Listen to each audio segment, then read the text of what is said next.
Brother finds chunk of metal in yard, then his hands start itching.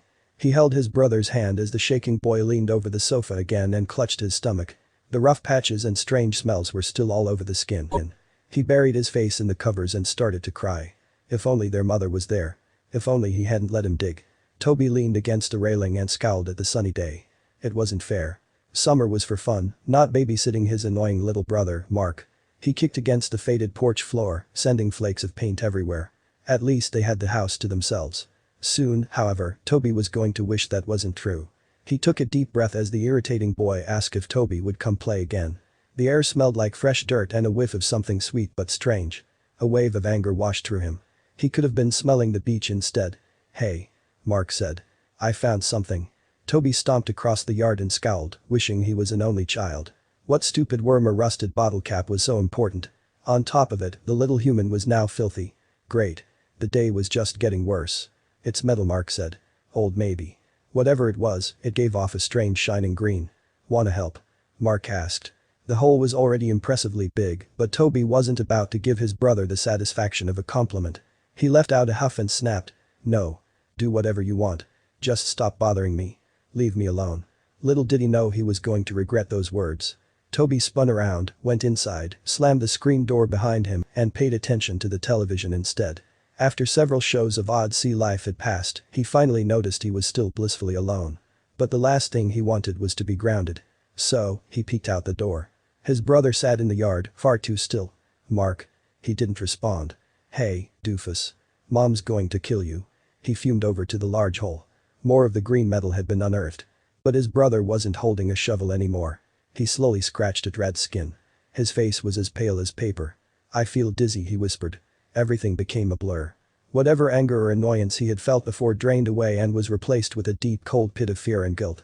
He picked up the boy and rushed him inside. Something smelled terrible and it was all over Mark.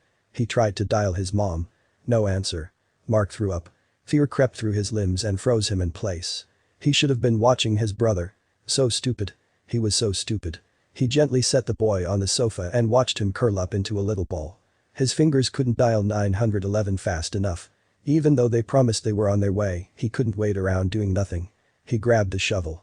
At least he could find the source. His mind raced with horrible ideas of what was down there. Each push and swing was fueled by regret and a few tears. He didn't mean what he had said. Not really. He had to save his brother. Even when the bad smell grew stronger, a black substance oozed from the hole, and he too started feeling dizzy, he still kept digging. He pushed down again. Crack. Glass shattered. There was a new hole. There was something inside the metal frame. He leaned in and squinted. Black curves met with silver and ended in a circle.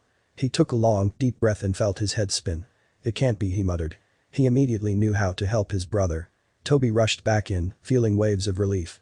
Mark looked up, still pale. "Am I dying?" Toby smiled and said, "No.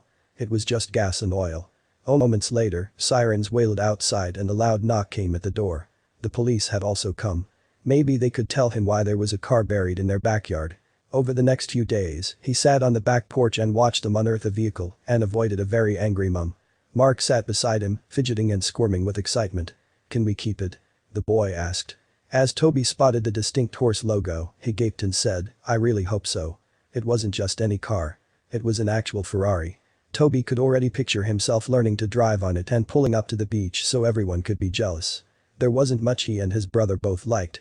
However, he saw the same sparkle in the boy's eyes and knew they both had an identical wish. Sadly, the cops had bad news.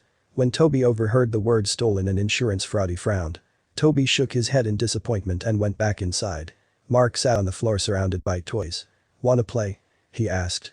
For some reason, he didn't feel annoyed this time. He smiled back, sat down with his brother, and grabbed a tiny sports car.